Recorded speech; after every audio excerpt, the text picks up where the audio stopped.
ಓಂ ನಮಃ ಶಿವಾಯ. ವೀಕ್ಷಕರೇ, ಇವತ್ತಿನ ವಿಷಯ ಮೇಷರಾಶಿ. ಮೇಷರಾಶಿ ಗುರು ಬದಲಾವಣೆ ಆಗಿದ್ದಾನೆ. ಇದರ ರಾಶಿ ಫಲ ಏನು? ಮೇಷರಾಶಿಯವರಿಗೆ ಏನಿರ್ತದೆ ನೋಡಿ. ಇಲ್ಲಿವರೆಗೂ 3ನೇ ಮನೆಯಲ್ಲಿ ಗುರು ಇತ್ತು, ಗುರುಗ್ರಹ. ಗುರುಗಳ ಆಶೀರ್ವಾದ ಕಡಿಮೆ ಇತ್ತು. 3ನೇ ಮನೆಯಿಂದ 7ನೇ ಮನೆ ನೋಡೋದ್ರಿಂದ ಕೆಲವರಿಗೆ ಮದುವೆ ಆಗಿರಬಹುದು, ಮದುವೆ ಫಿಕ್ಸ್ ಆಗಿರ್ಬೋದು. ಅದೊಂದು ಒಳ್ಳೇದು ವಿಷಯ ಇತ್ತು.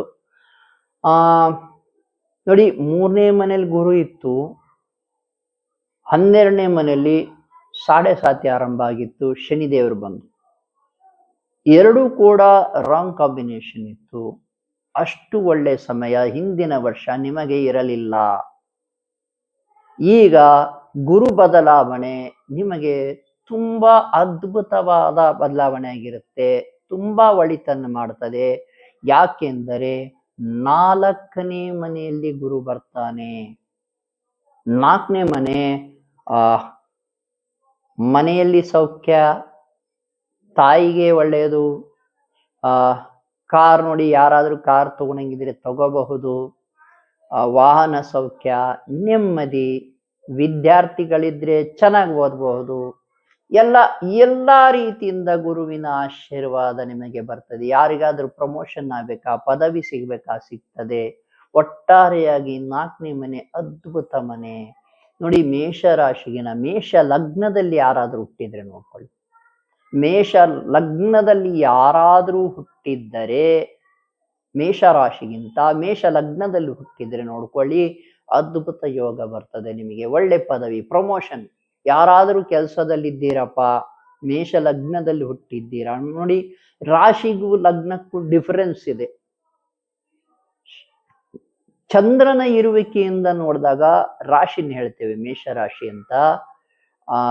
ಅಶ್ವಿನಿ ನಕ್ಷತ್ರ, ಭರಣಿ ನಕ್ಷತ್ರ ಮತ್ತು ಕೃತಿಕಾ ನಕ್ಷತ್ರದ 1ನೇ ಪಾದ, ಇವರನ್ನ ನಾವು ಮೇಷರಾಶಿ ಅಂತ ಕರಿತೇವೆ. ಮೇಷ ಲಗ್ನ ಅಂದ್ರೆ ನೀವು ಹುಟ್ಟಿದ ಸಮಯ ಇರುತ್ತಲ್ಲ, ಆ ದಿನದ ಆ ಸಮಯವನ್ನ ಮೇಷ ಲಗ್ನ ಅಂತ ಕರಿತೇವೆ. ಸೂರ್ಯನ ಆಂಗಲ್ ನೋಡ್ಬಿಟ್ಟು ಪ್ರತಿದಿನವೂ 12 ಲಗ್ನಗಳು ಬಂದು ಹೋಗ್ತವೆ. ಹೆಚ್ಚು ಕಡಿಮೆ 1.25 ತಾಸು 2 ತಾಸು ಇರ್ತವೆ ಒಂದೊಂದು ಲಗ್ನ. ಮೇಷ ಲಗ್ನ ಯಾರಾದ್ರೂ ಹುಟ್ಟಿದ್ರೆ ಇನ್ನೂ ತುಂಬಾ ಒಳ್ಳೆ ಸಮಯ, ಅದ್ಭುತ ವಿಷಯ. ಯಾರಿಗಾದ್ರೂ ಬಡ್ತಿ ಆಗ್ಬೇಕಪ್ಪ, ಪ್ರಮೋಷನ್ ಸಿಗ್ಬೇಕು ಅಂದ್ರೆ ನಿಮಗೆ ಸಿಗ್ತದೆ.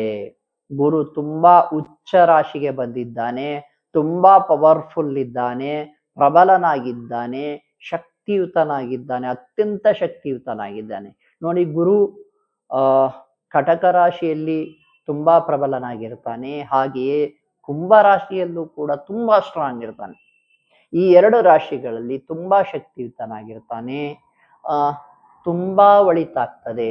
ಅದರಲ್ಲೂ ಕೂಡ ಯಾರಾದ್ರೂ ಜಾತಕಗಳಲ್ಲಿ ನೋಡ್ಕೊಳ್ಳಿ, ಮೇಷ ಲಗ್ನದಲ್ಲಿ ಹುಟ್ಟಿ ನೀವು ಕಟಕ ರಾಶಿಯವರಾಗಿದ್ರೆ, ಚಂದ್ರ ಅಲ್ಲಿದ್ರೆ ಅದು ಒಂದು ರೀತಿ ಮಹಾಯೋಗ ಸ್ಥಾಪನೆ ಆಗ್ತದೆ, ತುಂಬಾ ಒಳ್ಳೇದಾಗ್ತದೆ. ಅಲ್ಲಿ ಶುಕ್ರ ಇದ್ರೆ, ಅಂದ್ರೆ ಕಟಕ ರಾಶಿಗೆ ಎಲ್ಲಿ ಗುರು ಬರ್ತಾನೆ ಅಲ್ಲಿ ಶುಕ್ರ ಇದ್ರು ತುಂಬಾ ಒಳ್ಳೇದು. ಓಕೆ, ಮಂಗಳ ಇದ್ರೂ ಕೂಡ ತುಂಬಾ ಒಳ್ಳೇದು, ವಿಶೇಷವಾಗಿ ಒಳ್ಳೇದಾಗ್ತದೆ. ಈ ಎಲ್ಲ ಚಂದ್ರ, ಶುಕ್ರ, ಮಂಗಳ. ಓಕೆ, ಶನಿ ಇದ್ರೂ ಕೂಡ ಧರ್ಮದಿಂದ ಬಾಳ್ತಾರೆ, ಅದು ಕೂಡ ಒಳ್ಳೇದಾಗ್ತದೆ. ಇನ್ನು ಮತ್ತೊಂದು ವಿಷಯ ಅಂದ್ರೆ ನೋಡಿ, ಗುರು ಬದಲಾವಣೆ ಏನಾಗ್ತದೆ, ಗುರು ಕಟಕ ರಾಶಿಯನ್ನು ಪ್ರವೇಶ ಮಾಡಿದಾಗ ಆತನ ಗುರುವಿನ 9ನೇ ದೃಷ್ಟಿ ಶನಿದೇವರ ಮೇಲೆ ಬೀಳುತ್ತದೆ. ಅದು ಮೀನ ರಾಶಿ ಮೇಲೆ ಬೀಳುತ್ತದೆ. ಮೀನ ರಾಶಿ ಮೇಲೆ ಬೀಳುತ್ತದೆ ಅಂದ್ರೆ ಅರ್ಥ, ಶನಿದೇವರು ಏನಾದ್ರೂ ನಿಮಗೆ ತೊಂದರೆ ಕೊಡ್ಬೇಕಂದ್ರೆ ಗುರು ಬೇಡ, ತೊಂದರೆ ಕೊಡಬೇಡ ಅಂತ ಹೇಳ್ತಾನೆ. ಯಾರಿಗೆ? ಮೇಷ ರಾಶಿಯವರಿಗೆ, ಮೇಷ ಲಗ್ನದವರಿಗೆ. ಶನಿದೇವರು ಕೊಡ್ತಕ್ಕಂಥ ತೊಂದರೆಯನ್ನ ಗುರು ಕಡಿಮೆ ಮಾಡ್ತಾನೆ ನೋಡಿ. ಗುರುವಿನ ಆಶೀರ್ವಾದ ಎಷ್ಟು ದೊಡ್ಡದು. ಶನಿದೇವರು ಸಾಡೆ ಸಾತಿ ಏನು ನಿಮ್ಗೆ ಕೆಟ್ಟದ್ದಾಗ್ತದೆ ಅಥವಾ ತೊಂದರೆ ಬರ್ತದೆ ಅಂತ ಅನ್ಕೊಂಡಿರ್ತೀರೋ ಅದನ್ನ ಗುರು ತಡೆ ಹಿಡಿಯುತ್ತಾನೆ. ಯಾಕೆಂದರೆ 9ನೇ ದೃಷ್ಟಿ, ಗುರುಗ್ರಹದ 9ನೇ ದೃಷ್ಟಿ ಶನಿಗ್ರಹದ ಮೇಲೆ ಬಿದ್ದಿರುತ್ತದೆ. ತುಂಬಾ ಒಳ್ಳೆ ಸಮಯ ಬರ್ತದೆ. ಸಾಡೆ ಸಾತಿ ಎಫೆಕ್ಟ್ ಕಡಿಮೆ ಆಗ್ಬೇಕಂದ್ರೆ ನೀವು ಒಂದು ಕೆಲಸ ಮಾಡಿ, ಪ್ರತಿ ಶನಿವಾರ ಇನ್ನೂ 1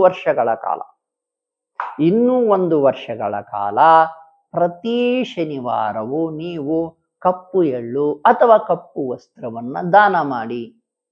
ಅಥವಾ ವೃದ್ಧಾಶ್ರಮಗಳು, ಅನಾಥಾಶ್ರಮಗಳಲ್ಲಿ ಪುಳಿಯೋಗರೆ ದಾನ ಮಾಡಿ.